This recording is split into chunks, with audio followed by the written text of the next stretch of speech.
రావాలే రావాలే రావాలే రావాలే వచ్చిల్లా? పకోడీ పకోడీ పకోడీ పకోడీ. ఏం పకోడా? క్యాబేజీ పకోడే క్యాబేజీ పకోడే క్యాబేజీ పకోడే. ఎట్లుంది?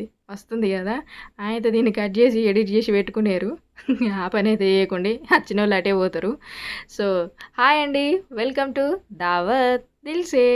ఈరోజు క్యాబేజీ పకోడీతో మీ ముందుకు వచ్చిన చూస్తాలు కదా, న్యూస్ పేపర్లో మరి వేసుకొని మరి తీసుకొచ్చిన, ఎందుకంటే బండి మీద ఉన్న ఆ ఫీల్ రావాలనే. సో వచ్చిందా, లేట్ లేకుండా వీడియోలోకి అయితే వచ్చేసిన. మీరు కూడా సబ్స్క్రైబ్ కొట్టి వచ్చేయండి.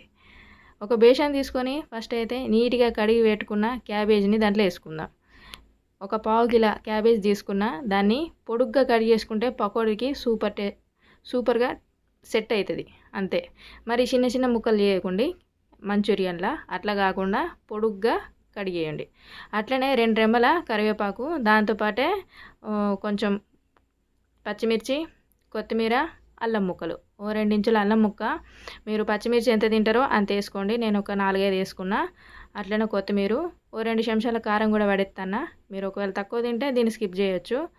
ఇంత పావు టీ స్పూన్ పసుపు, అట్లనే సరిపడా ఉప్పు, కొంచెం ఓమా తీసుకుంటానా, 1 టీ స్పూన్ అంతా. దాన్ని ఇట్లా అరిచేతులు వేసుకొని కసాపసా నలిపేయండి. ఓమా ఇలాంటి ఫ్రై ఐటమ్స్కి మంచిది, అస్సలు మిస్ చేయకండి. అట్లనే కొంచెం ఉన్నదా లేదా అన్నట్టు అల్లం వెల్లుల్లి పేస్ట్ వేసేసిన. ఇది ఆప్షనల్, ఉంటే వేసుకోండి లేకుంటే లేదు, కానీ అల్లం ముక్కలు అయితే ఖచ్చితంగా వేయాలి. సూపర్ టేస్ట్ ఉంటుంది పకోడీకి. ఇంకా మీరు ఇంకేమైనా వేసుకుందాం అనుకుంటే వేసుకోండి, ఇంత జీలకర్ర, అట్లనే ఇంత ధనియాలు, అది కూడా వేసుకున్నా గమ్మత్తే ఉంటుంది. నేను అవేం లేకుండా ఉత్త నార్మల్ స్పైసెస్తోనే వేసుకుంటాను. ఫస్ట్ అయితే ఇదంతా కూడా క్యాబేజీకి మంచిగా పట్టేటట్టు కలుపుకున్న తర్వాత శనగపిండి వేసుకుంటాను. శనగపిండి ఎంత వేయాలి, దీనికి పెద్ద క్వాంటిటీ ఏం అవసరం లేదు, మనం కలుపుకుంటా వేసుకుంటూ పోవాలి, సరిపోతుంది. అని మనకి ఎప్పుడు అనిపిస్తుందో అప్పుడు ఆపేయాలి. మరీ పిండి పిండిగా లేకుండా చూసుకుంటే మంచిది. అంటే మనకి క్యాబేజ్ ఎక్కువ కనపడాలి, పిండి తక్కువ కనపడాలి, అంతే ముచ్చట. మీకు కావాలంటే ఇందులో 2 టీ స్పూన్ల బియ్యం పిండి వేసుకుంటే ఇంకొంచెం కరకరలాడుతుంది, లేకుంటే అవసరం లేదు. నేను ఆల్రెడీ నూనె వేడికి పెట్టేసిన, హై ఫ్లేమ్లో పెట్టగానే ఇట్లా పకోడీ లెక్క వేసుకునుడే. నార్మల్ మనం ఆనియన్ పకోడీ వేస్తాం కదా, అట్లనే same to same copy paste చేసేయండి. నూనె ఎంత ఉన్నదో అంతే వేసుకోండి, మరి ఉన్నదిగా పిండి అని చెప్పి మొత్తం నింపేరు, అట్లా నింపకండి సరేనా. కొంచెం ఖాళీ ఉంచండి, 2-3 నిమిషాలు ఆగిన తర్వాత ఇట్లా కలుపుకోండి. వేసిన వెంటనే అప్పుడే పెడితే దానికి అతుకుతుంది, మళ్ళీ ఇట్లా అతికింది ఏంది అట్లా అతికింది ఏంది మళ్ళీ నన్ను అడగద్దు సరేనా.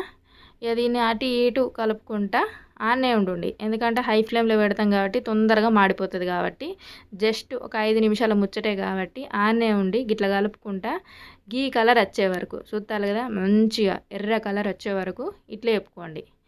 ఎర్రదానికి కర్రదానికి ఎక్కువసేపు పట్టది, చెప్తాన్నా ముందే. ఎర్ర వచ్చిందంటే 1 నిమిషంలో తీసేయాలి, అప్పుడే మీరు మంటని బాగా తగ్గించి తీసేయండి. ఎందుకంటే మీరు తీసేలోపే అది కర్రగా అయిపోతే మాడిపోతే మళ్ళీ చేదొస్తుంది అంటారు, మళ్ళీ ఇంకేదన్నా అంటారు సరేనా. ఇట్లా ఒక టైప్ అవగానే ఇక మిగిలింది ఉన్నది కదా, అట్లనే వేసుకుంటా ఫ్రై చేసుకుంటా తినుడే. ఆల్రెడీ ఓ పక్క లాగిస్తానా, అది అయిపోతుంది. నాకు ఎక్కడ తమ్మునేలు ఉండదేమో అనుకుంటానా, అందుకే ఫస్ట్ కొన్ని తీసి పక్కన పెట్టుకున్నా. సో మస్తు అంటే మస్తు టేస్ట్గా ఉంటుంది. ఒక్కసారి అయితే ట్రై చేయండి మీరు, ఒకవేళ ట్రై చేయకుంటే. ఇక ట్రై చేస్తే ఆల్రెడీ వాళ్ళకి తెలిసే ఉంటుంది దీని టేస్ట్. ఒకవేళ అప్పటికి కూడా మీకు నచ్చకపోతే ఒక్కసారి నేను చెప్పినట్టయితే ఖచ్చితంగా ట్రై చేయండి. క్రిస్పీకి క్రిస్పీ ఉంటుంది, సాఫ్ట్కి సాఫ్ట్ ఉంటుంది, టేస్ట్కి టేస్ట్ ఉంటుంది, ఏకదమ్ ఉంటుంది. సో ఇంతగానే చెప్తానంటే ఎంతో కొంత ట్రై చేస్తారేమో అనుకుంటానా. ఇంత టైం ఇచ్చి నా వీడియో చూసినందుకు మీకు మరోసారి థ్యాంక్స్ చెప్తానా. ఇక మరి ఉంటా, టాటా.